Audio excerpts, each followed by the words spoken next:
partout selon le pays et l'heure à laquelle vous nous écoutez. Bienvenue pour ce nouvel épisode d'Efrika, le podcast du football africain de la rédaction de Lucarne Opposée. Comme d'habitude, je vous encourage à continuer d'interagir avec nous sur Facebook, Twitter, YouTube et tous les réseaux sociaux où l'on se trouve. Et bien entendu, je vous invite également à tendre l'oreille vers nos autres podcasts, la fiche de la semaine, Bola Latina ou bien la FC Corner. Retrouvez également l'essentiel des brèves du monde de Lucarne Opposée sur notre site lucarneopposée.fr. Aussi, chers amis, sachez que le 7e numéro de Lucarne Opposée est désormais disponible, un numéro consacré aux coupes continentales de sélection, dans lequel vous pourrez déguster des savoureuses histoires sur la CAN, la Coupe d'Asie, la Gold Cup et bien sûr la Copa América.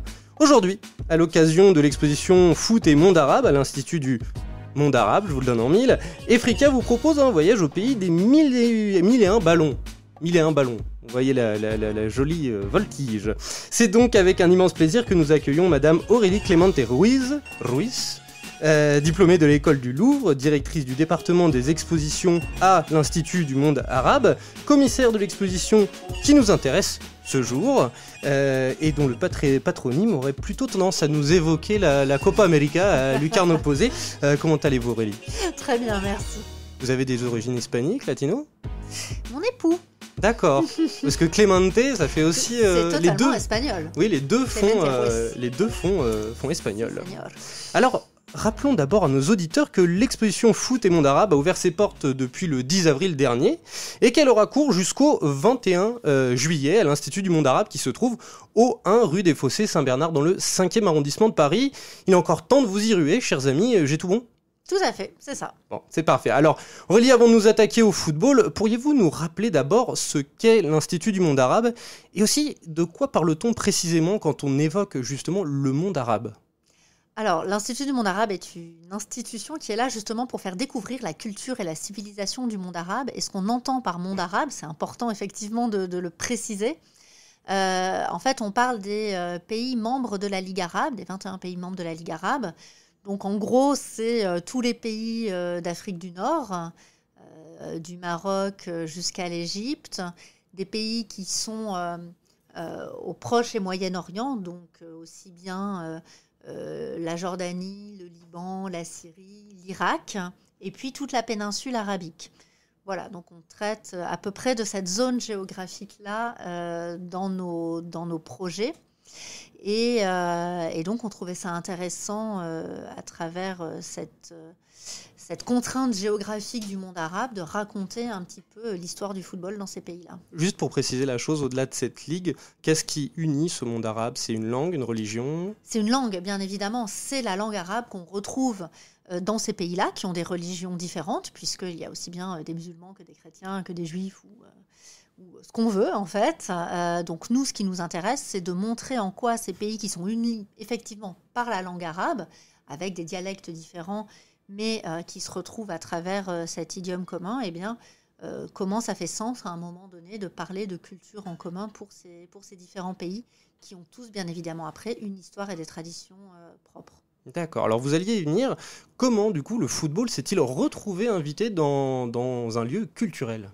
Dans ce lieu culturel. C'est ça qui est intéressant, c'est de faire des ponts entre la culture et d'autres disciplines, là en l'occurrence le sport et le football. Mais on s'est assez vite rendu compte que le football est quand même une donnée essentielle du monde arabe. Quiconque se balade dans le monde arabe comprend l'importance du foot. Et ça nous intéressait en fait tout simplement de s'intéresser à cette culture populaire autour du football. Et de décloisonner. Je crois qu'aujourd'hui, on a tendance à trop catégoriser les choses. D'un côté, il y a la culture, de l'autre, le sport. Bah non, en fait, tout ça, ça participe d'un élan commun. Et quand on parle justement de ces pays-là, c'est important de montrer que tout ça n'est pas cloisonné et qu'on peut parler de sport dans l'histoire, de sport dans la politique, de sport dans la société. Et ça nous permet surtout de donner une autre image de ce monde arabe. D'accord, vous, décidément, vous anticipez mes questions. C'est vrai que ces deux mondes sont souvent cloisonnés, hein, la culture d'un côté, le sport, le foot, mais le sport de l'autre. On voit au cœur de l'exposition, qu'il y a beaucoup de vecteurs culturels qui sont utilisés. Hein. Il y a une bande dessinée sur le FLN, il y a un spot sur l'Égypte avec une chanson du chanteur, de l'artiste égyptien Hakim. Il y a des poèmes d'un supporter libanais du Nejmeh SC. Le pont entre le sport et la culture, est-ce qu'il est difficile à bâtir? Et qu'est-ce qui relie au fin de compte ces deux mondes-là? Il n'est pas toujours évident. Après, il existe réellement parce que ce qui est intéressant, et on le montre dans l'exposition, il y a beaucoup d'artistes qui se sont inspirés du football, en l'occurrence, pour créer des œuvres. C'est vraiment une vraie source d'inspiration, surtout dans le monde arabe. C'est assez drôle, quand on a commencé à travailler sur ce projet d'exposition, on s'est rendu compte que les artistes palestiniens, spécifiquement, avaient un goût très particulier pour le football, puisqu'on a retrouvé proportionnellement énormément d'artistes, donc soit qui vivent en Palestine, soit d'origine palestinienne, qui ont traité du sujet du football. Voilà, donc c'est quelque chose qui revient très souvent.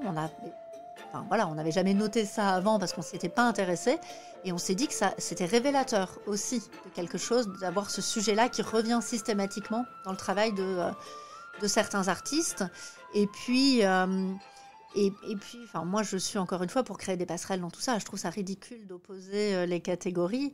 Et des fans de foot peuvent aussi aimer venir dans un musée. Et puis, je crois qu'avec cette exposition, on a aussi voulu montrer autre chose. C'est-à-dire que c'est pas juste une exposition sur le foot, c'est pas juste une exposition tout court, c'est en quoi, justement, les deux interagissent, en quoi on parle de la société d'aujourd'hui et d'hier, parce qu'on a quand même des histoires qui remontent à quelques années. Mais c'est proposer une autre vision du monde arabe à travers effectivement ces deux vecteurs que sont le football et la culture. Vous avez ramené de nouveaux publics à Lima, là, vous l'avez ressenti? Oui.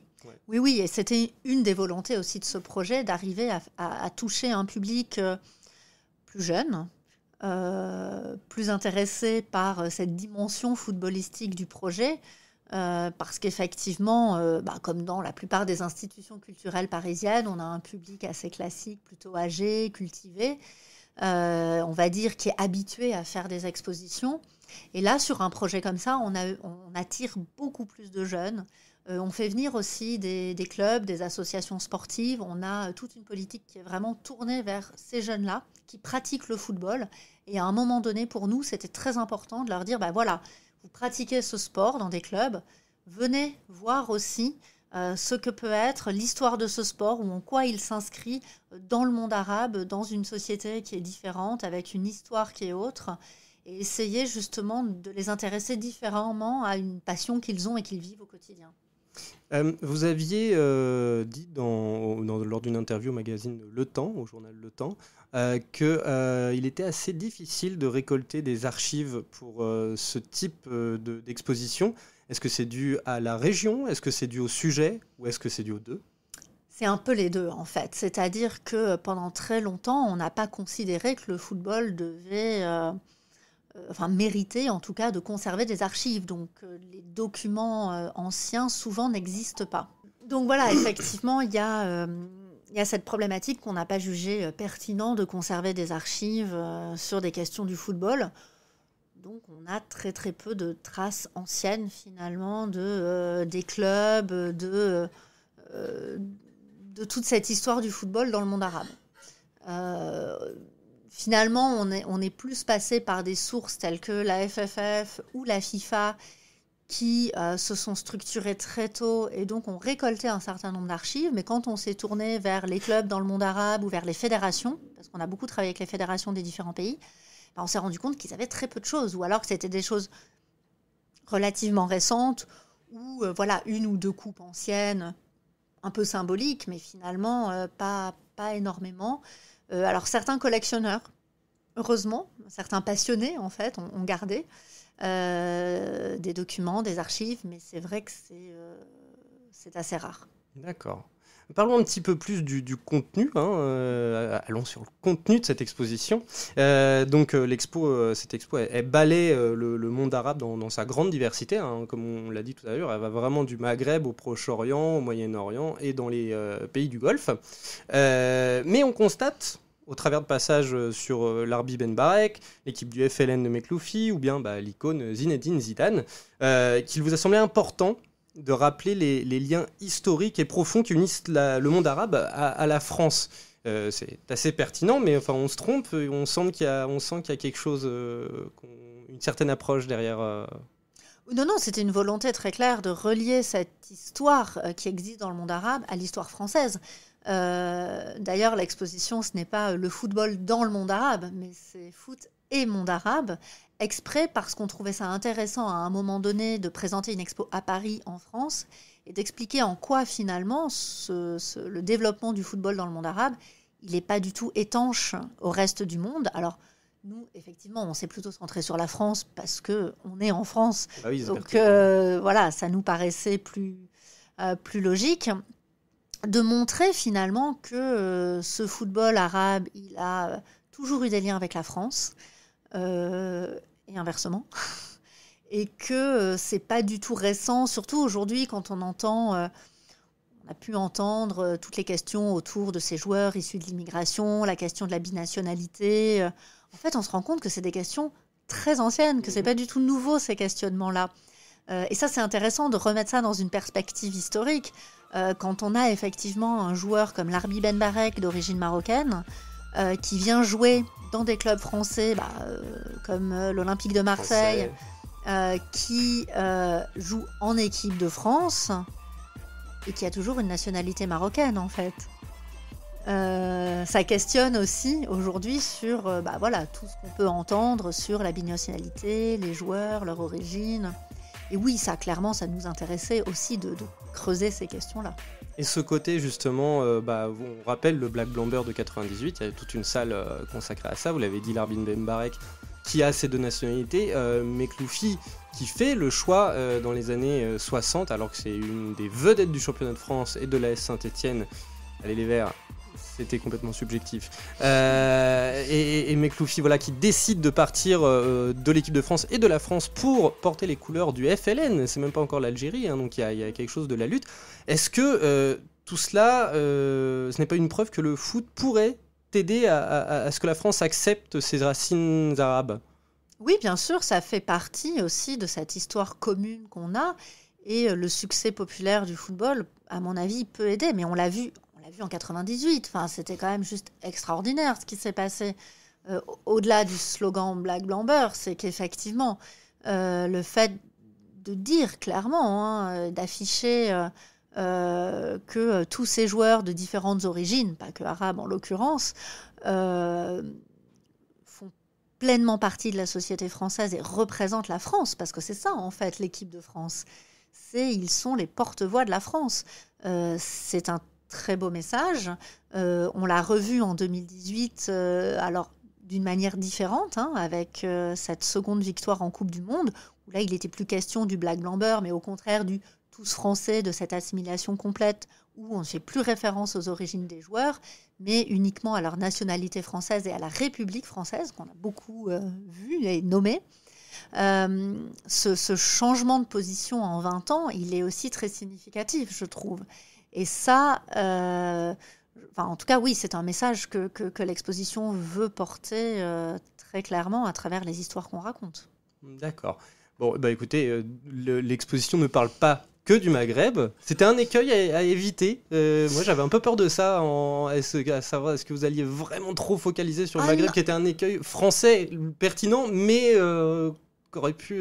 Alors non, étrangement, on ne s'est pas posé la question comme ça, parce que très très vite, quand on a décidé en fait justement de ne pas dans l'exposition faire une histoire linéaire du football dans le monde arabe, on aurait pu faire ça, mais on trouvait ça un peu pas très intéressant en fait. Voilà, on voulait s'amuser un peu plus clairement dans cette expo, et donc on a choisi 11 histoires, et il était évident pour nous que dans les 11 histoires, il fallait qu'on parte dans l'ensemble du monde arabe. Donc bien évidemment le Maghreb, l'Égypte, qui est quand même la terre historique du football dans le monde arabe, mais aussi le Liban, la péninsule arabique. Enfin voilà, arriver à vraiment ouvrir sur l'ensemble du monde arabe pour montrer sa diversité, encore une fois.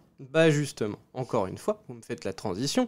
L'Égypte prend une place particulière au sein de l'exposition. Elle a un chapitre entier qui lui est consacré, en plus de celui évoquant les ultras et les événements de la place Tahrir. Il s'agit, selon vous, du pays le plus important quand il est question de foot dans le monde arabe ? En tout cas, historiquement, ça l'est, vu que c'est le c'est un des premiers pays où se structurent vraiment des clubs de football. Il faut rappeler que le football arrive dans le monde arabe par des colons britanniques, puis français à la fin du 19e siècle, qui commencent à se structurer en clubs au début du 20e siècle. D'abord, en fait, des clubs réservés aux colons. Donc ça, c'est quand même important dans cette histoire du football. Après, effectivement, la population locale s'empare aussi de ce sport et commence à créer aussi des clubs. Et c'est l'Égypte en premier, avec le club Al-Ahly, qui va, au tout début du XXe siècle, créer ce premier club.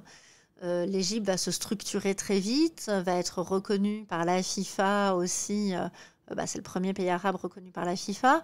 Et après, c'est aussi le pays qui accueille... l'organisation de la CAN, la Coupe d'Afrique des Nations, qui a gagné le plus de CAN. Voilà, c'est, Et le Al-Ahly, qui est l'un des clubs les plus titrés au monde, exactement. tout pays. Exactement, Al-Ahly est quand même un club extrêmement important à l'échelle mondiale. Donc oui, ça nous paraissait important quand même s'il y a d'autres nations arabes importantes dans le football, ça nous paraissait important de marquer la place très particulière de l'Égypte, avec aussi des très grands joueurs. Aujourd'hui, tout le monde connaît Mohamed Salah, qui a quand même commencé sa carrière en Égypte. C'est pas quelqu'un... il est vraiment parti à l'international, mais il a quand même commencé sur le sol égyptien. Il joue encore en équipe nationale égyptienne. C'est très important. Le gardien Essam El Hadary également. Enfin, on voulait vraiment montrer que l'Égypte a quand même une place à part dans l'histoire du football dans le monde arabe. Voilà. Alors, il y a une partie de l'exposition, on est en pleine, là, à l'heure où nous enregistrons, on est en pleine Coupe du Monde féminine.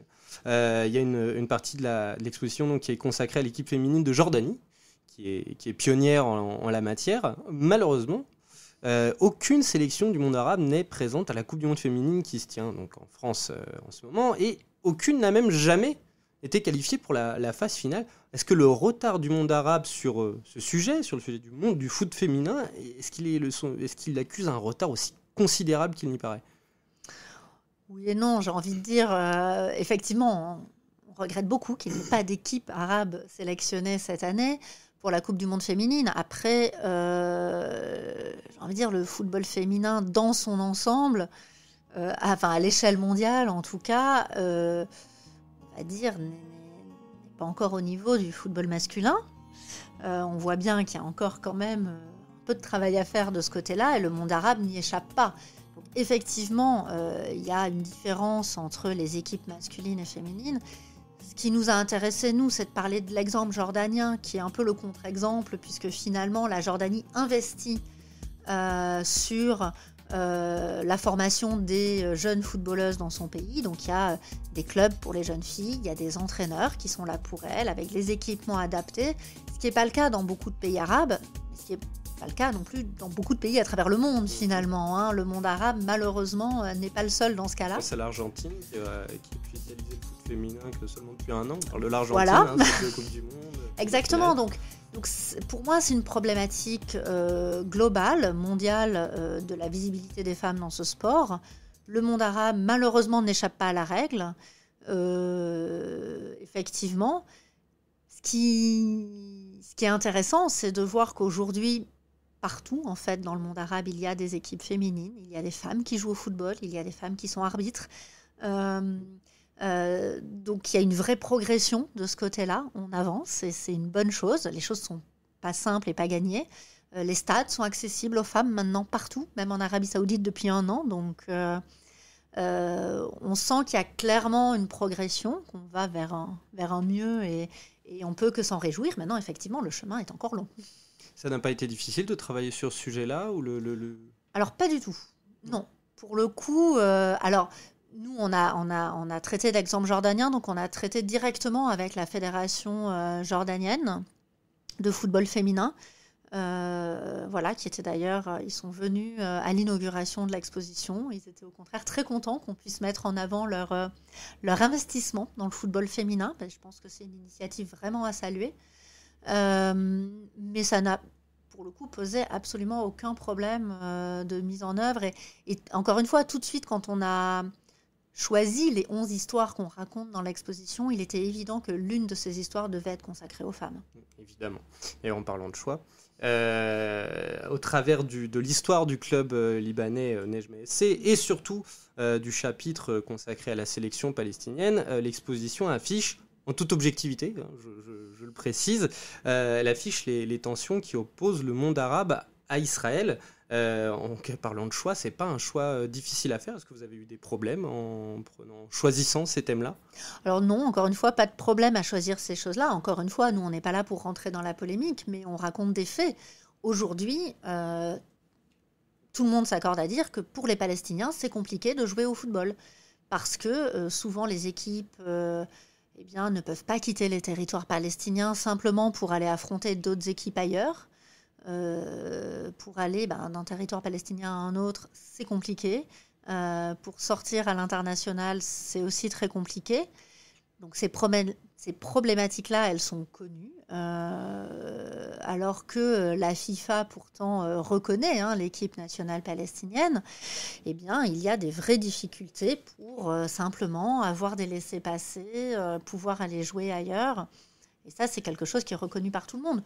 Donc on n'est pas en train de créer une polémique sur le sujet, c'est un fait avéré, connu de tous.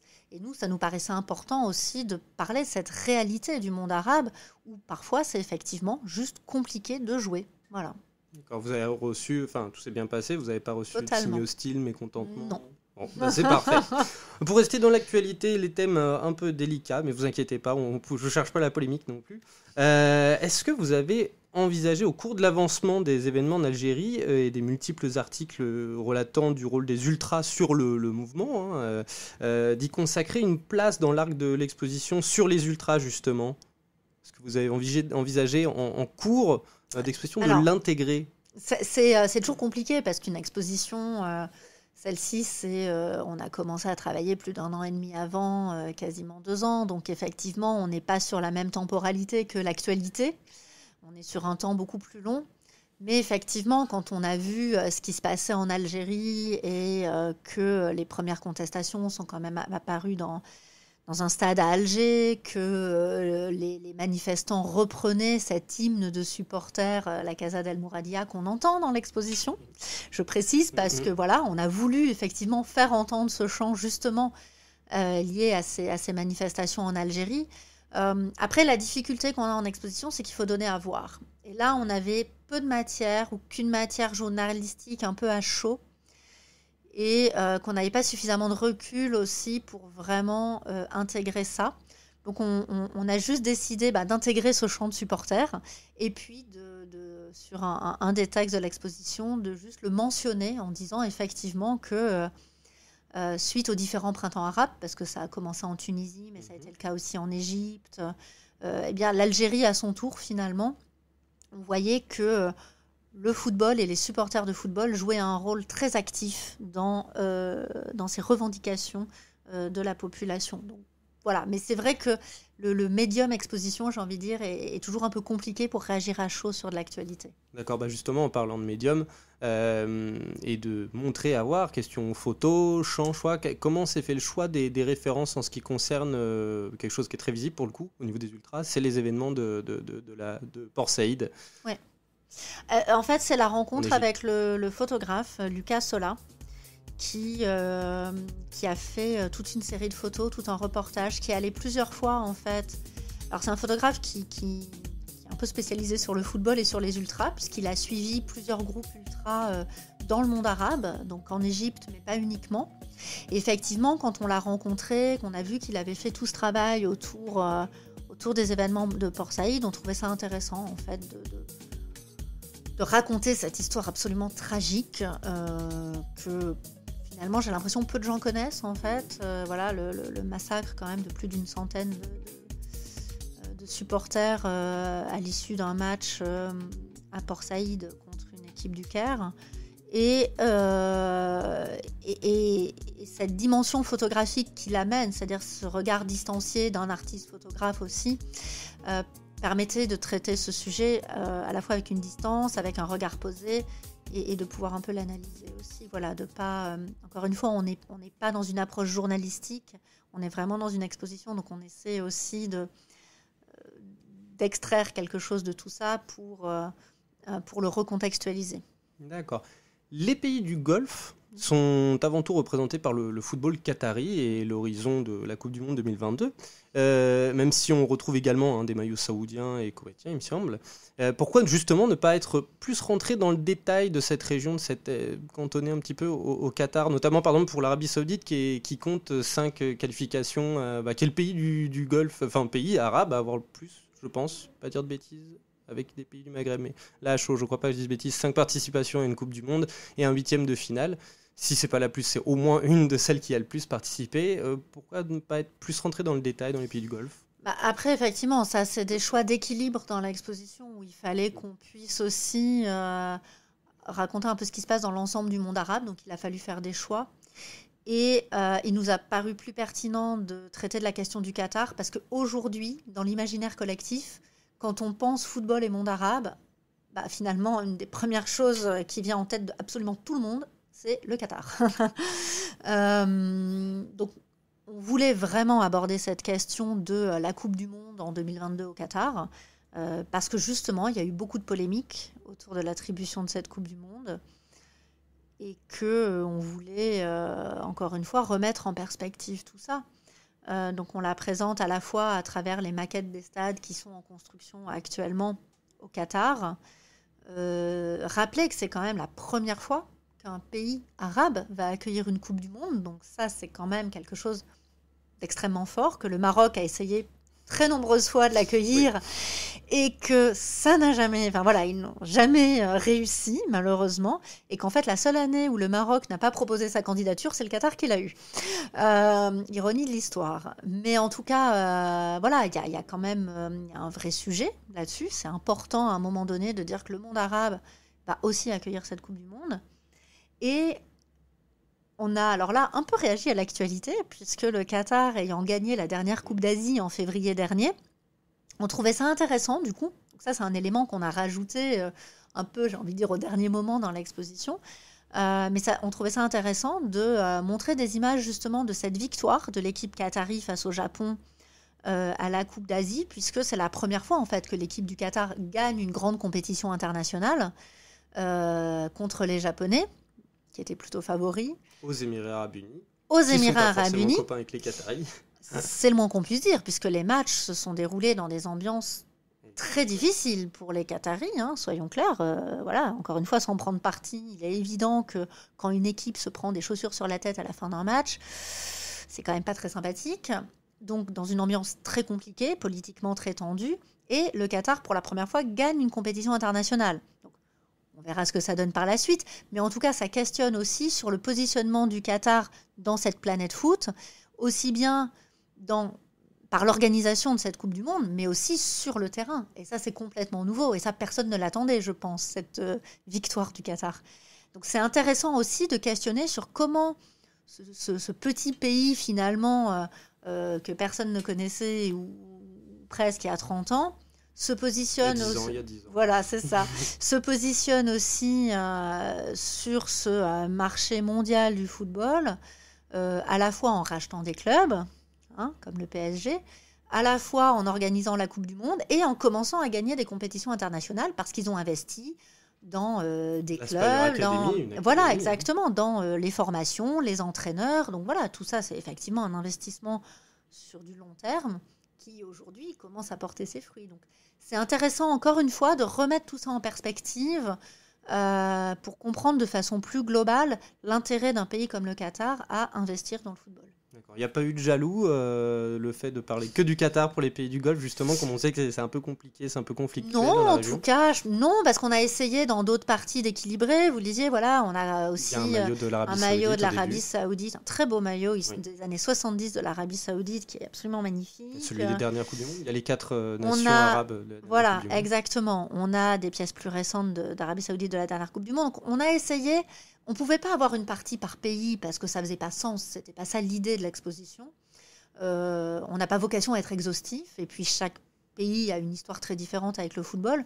Mais en tout cas, on a essayé parfois par des clins d'œil ou des objets à faire que tout le monde soit plus ou moins représenté malgré tout. Voilà. D'accord. Ça. Et puis c'est vrai qu'encore une fois, c'est réagir à l'actualité. On dit on a réussi à obtenir des objets qui étaient dans la dernière Coupe du Monde en Russie. Ça, c'était important pour nous aussi d'avoir des pièces très récentes. Et c'est comme ça aussi qu'on a pu présenter la Coupe du Monde gagnée par la France. Oui, chers auditeurs, il y a les 2 Coupes du Monde gagnées par la France. Personnellement, c'est une des choses qui m'a le plus ému lors de l'exposition. Venez voir les 2 Coupes du Monde gagnées par la France parce que voilà, c'est la première fois. Parce que c'est les 2 Coupes du Monde. Non, mais c'est la première fois qu'elles sont présentées ensemble. Ouais. Ce sont les vraies et on ne les voit jamais présentées ensemble. Déjà, on ne les voit pas habituellement. Et là, ensemble, c'est quand même un moment important pour les fans de foot. Et d'un point de vue scénographique, elles sont très bien placées dans la pièce et je trouve ça très bien fait. L'exposition, on va terminer avec la fin de l'exposition, ça me paraît assez logique. L'exposition justement se termine par la possibilité pour le visiteur de se créer un 11 historique du monde arabe. L'exposition a déjà quelques mois, ça a permis déjà d'établir des préférences. Qu'est-ce que vous enseignez, quels enseignements vous tirez pour l'instant de ces votes ? Oui, alors c'est assez drôle, puisqu'effectivement, c'est un petit logiciel où on peut choisir. Alors, c'est des joueurs de toute époque confondue, ou joueuses, parce qu'on a mélangé hommes et femmes aussi. Alors, c'est assez drôle de voir que finalement, les visiteurs choisissent surtout des joueurs qu'ils connaissent. Donc, effectivement, on a, on va dire, des joueurs un peu emblématiques qui reviennent systématiquement. Mekloufi, parce que... ça reste quand même un joueur pour Saint-Etienne extrêmement important et puis pour les Français aussi. Voilà, Zidane, j'en parle même pas, mais il revient systématiquement. Donc voilà, mais à travers ce petit jeu, ce qui nous intéressait aussi, c'était de pouvoir à chaque fois mettre une biographie de tous ces joueurs qu'on n'a pas pu forcément développer dans l'exposition. Ça permettait de donner un peu plus de contenu et faire connaître d'autres joueurs du monde arabe que ceux qui sont les plus connus, Mohamed Salah, qui revient à chaque fois, mais aussi la joueuse palestinienne Onit Alger, arriver à Rabah Madjer, qui est connu pour son geste, mais souvent on a oublié le joueur et on ne connaît plus que le nom du geste technique qu'il a fait. Donc voilà, arriver comme ça à redonner, en tout cas à raconter l'histoire de ces joueurs qui ont quand même marqué le football, généralement pas que dans le monde arabe, mais à l'international, à travers cette application ludique. D'accord, eh bien merci beaucoup Madame Clémentine Ruiz. Cet entretien fut un plaisir, l'image du plaisir que j'ai eu personnellement à visiter cette exposition et que la rédaction du Lucarne Opposée, ma foi, recommande à tout le monde. Elle est encore donc visitable jusqu'au 21 juillet. C'est ça. À l'Institut du monde arabe, au 1 rue Bernard, rue des Fossés Saint-Bernard. Des Fossés Saint-Bernard. Sans ma fiche devant moi, j'avais perdu l'adresse. Merci à tous de nous avoir suivis pour ce nouvel épisode. N'oubliez pas de venir nous solliciter sur les réseaux sociaux et quant à moi, je vous dis à très bientôt pour un nouveau numéro d'Efrica. Salut les amis.